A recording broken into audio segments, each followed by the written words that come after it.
Welcome back to the final video that I've dedicated to this game, Battle Engine Aquila. Just 3 missions to go, and at least 2 of them are not very long.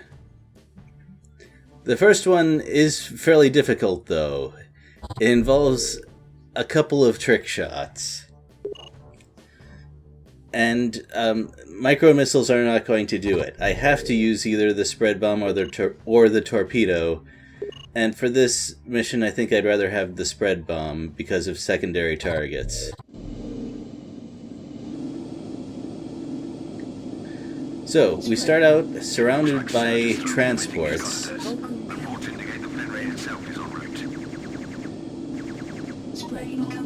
And it's a good idea to quickly get rid of the one that's close to the buildings that we have to protect. We can do that without wasting too much time. But that's pretty much all the time we have because of that other thing. Now with a little bit of creative positioning, we can make things easier for ourselves.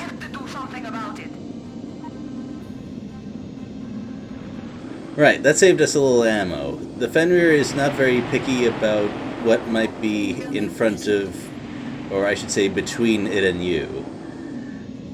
It does do a ton of damage, and you have to be pretty much moving near perpendicular to it to avoid its shots. And timing that attack is actually pretty tough. Oh, shut up, I've already done something. Thank you. Getting those to register as hits is not easy. It's very finicky about that. It took more than one try.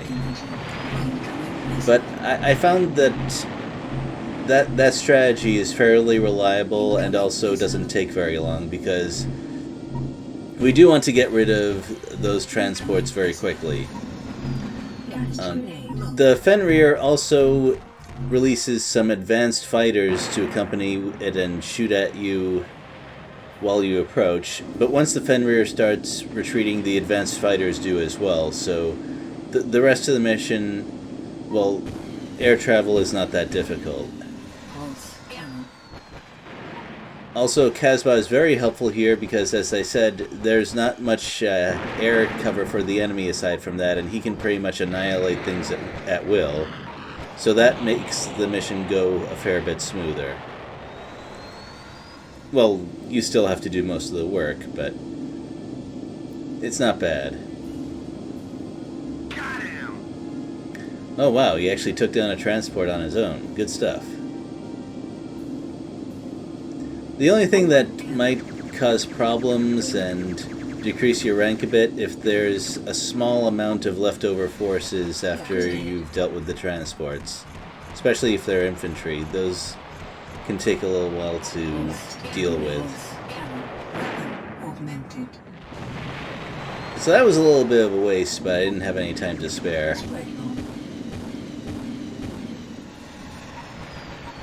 The main reason that I prefer this build over the Lancer is because of what I'm doing right here, sort of landing and dealing with a bunch of tanks. The spread bomb build is better for that.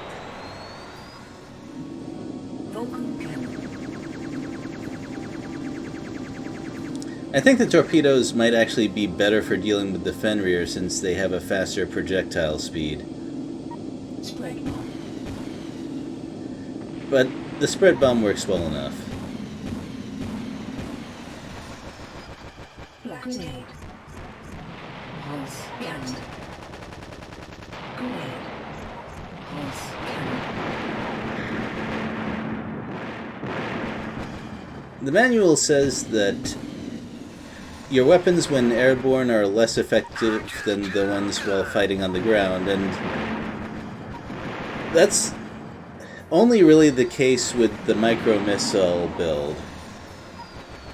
I think a better way to describe it would be that the grounded version is much more ammo efficient than your air armaments. Like, you can't really finish a mission just with the spread bombs and Vulcan cannon. You run out of spread bombs too fast. And, of course, the micro missiles run out even faster. Torpedoes are a little better, you get 100 of them, but since they require direct hits, Weapon overheated. you can't really clear a mission with those either. Unless it's one of the really short missions, that is. Then, you know, go nuts. I wish this was one of the missions where infantry didn't count towards finishing the mission, like they do with the early missions. That's a little unfortunate, because look at what's happening right now. Nonetheless, they're not actually putting the mission at risk, so I'm going to keep my grumbling to a minimum.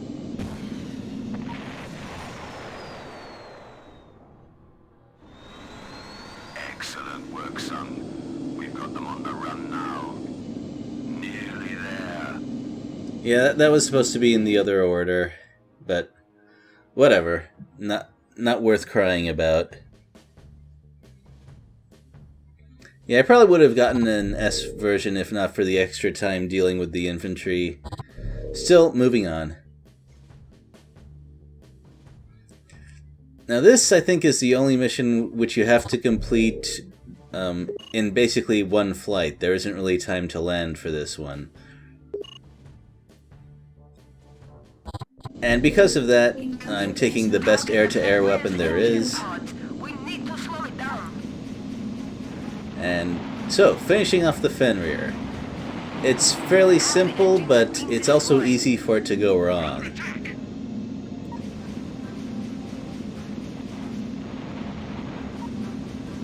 You have to purposely fly slow to deal with the engines efficiently. The last one. I'm detecting major internal explosions. It looks like you'll have to take a course inside. Now the game doesn't tell you that you have to go in from the front, so you might have to experiment if you don't know about that part beforehand. And also the hatch in the back that opens after you destroy the core. The substructure is failing. Well, it's over. We've lost. Not quite. so that hatch that I used to escape, it's a little bit bugged in that it doesn't always open when you destroy the core, or at least it didn't for me. So I also had to repeat this mission once to get that part right. Oh well. And now, once you know how that mission works, though, it's almost tough to get a rank lower than S. And if you finished all of the Evo missions, you get this last episode. I guess you could call it the true final boss, although I'm not convinced that this game handles boss encounters very well. I guess it's video game tradition.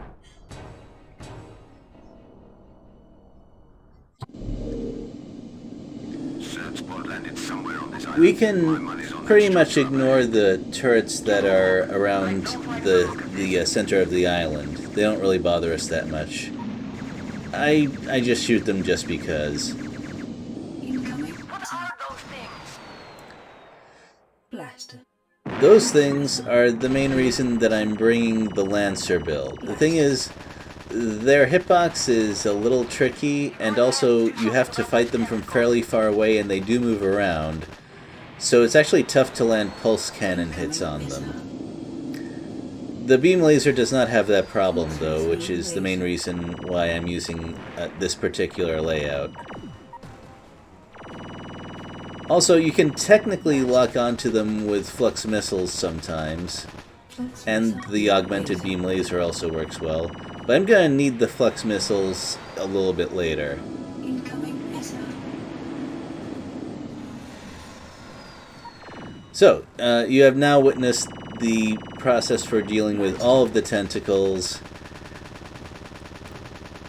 They can't hit you as long as you strafe. You don't have to use any special dodge maneuvers. Although you do have to be a little careful when taking off and landing. Definitely don't approach them head on. That's why I don't try using the torpedoes on them. Weapon overheated. Beam laser.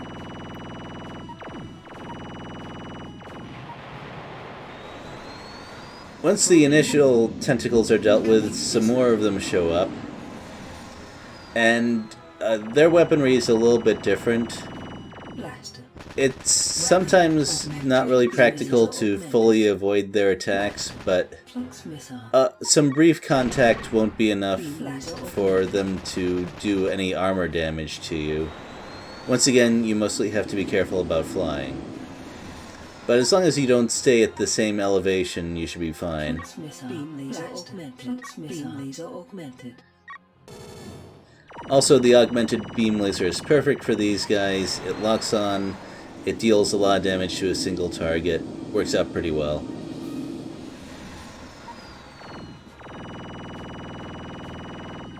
Weapon overheating. Beam laser.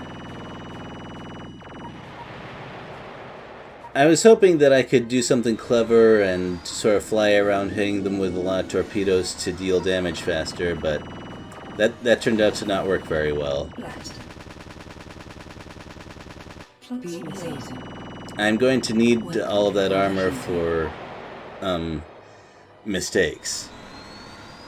So, now we've entered Phase 3. A large gun has opened up, and it's pretty difficult to avoid. So I need to stand behind some shelter, although this isn't going to last forever, and deal with the new fighters that came in.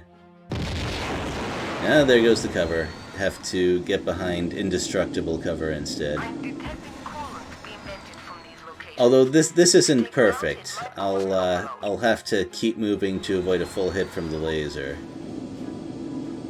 So these are all advanced fighters, and they're going to start firing their missiles at me while I try to deal with the last phase of the boss. Augmented. That would make things awkward. Beam laser augmented. And this is the other reason that the Lancer build is nice. Incoming missile. Fighting these things while airborne would be a problem because I would take direct armor hits from that main cannon in the center of the island. Don't want that. Missile. But since the Lancer also has good land-to-air power, I can just do what you just saw, and now that's no longer a problem. Don't know how I avoided a hit there, but I'm glad the game decided close enough, avoidance-wise. Beam laser augmented. So, the trick for this last part is deal with the, whatever those core things are, while under that little bit of armor, which will completely protect you from the island's main gun. And you have to kind of observe above you whether it's firing or not. If it has started firing at you, that means you have enough time to take off and land before it can fire again. It's pretty simple. Just don't mess up.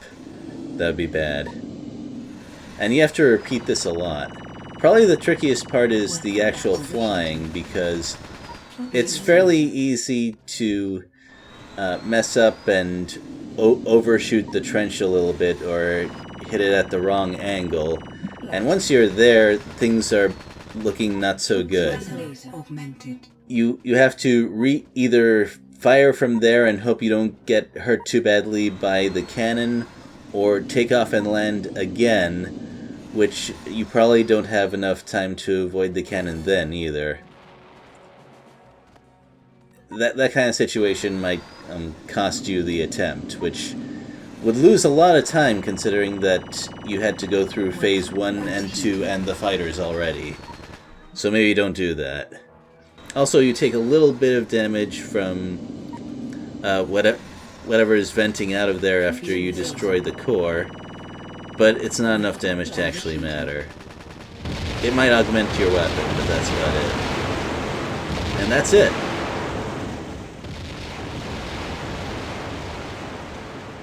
Yeah, nice going, Hawk. That should be the end of Cert. You've done us proud, son. Well, we don't get any sort of cutscene that confirms Cert's final moments or even the destruction of the Sentinel. Instead, we get this. I knew we'd make a pilot out of you. This reminds me of how he said, well, it looks like you do have potential when we were 2/3 into the game. That sort of thing always annoys me.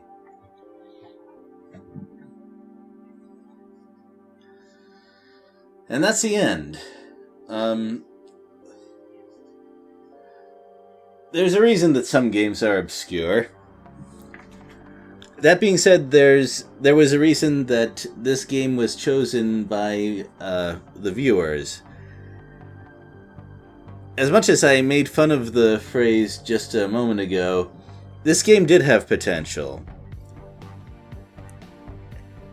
I think that the basic idea was pretty good. And I think that Battle Engine Aquila is strongest with maps similar to Crushing Blow, where the challenge is in prioritizing targets and making the best use of your energy and mobility to deal with them before your units are wiped out, and also trying to sort of take advantage of your units when it doesn't put them at too much risk. That sort of stuff is what I find interesting. The problem, of course, is that the game doesn't always play to those strengths as well as it should. I think it also could have done more to balance things out between the two factions.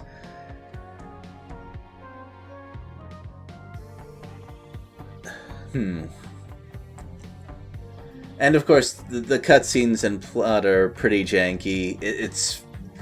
What's weird is that it seems that they put a lot of work into those cutscenes. But I don't know. The whole game seems kind of undercooked. It seems like with, I won't say a little more work, but not a huge amount more work. It could have been something memorable. I think the basic gameplay, as I said, was very good. It wasn't really fleshed out enough, and I think the level designers might not have been completely in tune with what made the game appealing. I also would have liked a little bit more customization for the builds. Although, I think that what I did get was good enough.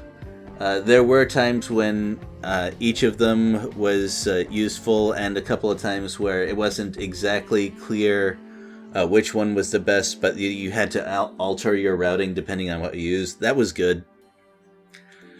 I was also very annoyed that the game didn't tell you how rank was decided on any of the particular missions.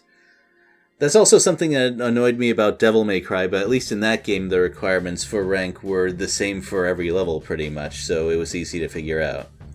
But hey, I guess we defeated the Sentinel fast enough, or at least the game thinks that we defeated fast enough.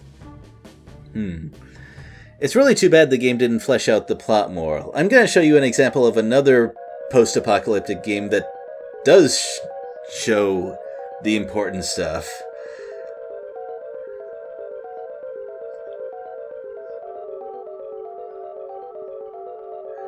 This is a Super Nintendo game.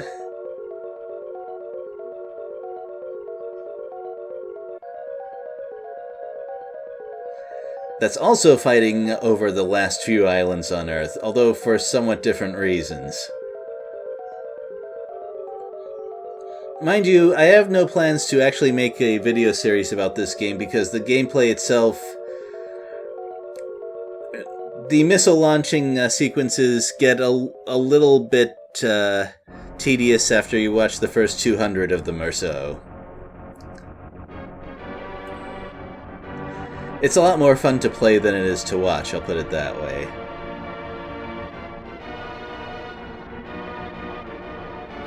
So why couldn't we have had something like this instead of the little montage of little bits and pieces of gameplay and cutscenes already in the game? It wouldn't have been that hard. At least, I don't think it would have been. But that's it for now. I'm going to take a little break from my regular updates because I have another project that I want to finish up, and that's been kind of in the works for several months. I want to finally get that one done, and then I'll present the next couple of possible games for a full series. I'll see you then. Later, everyone.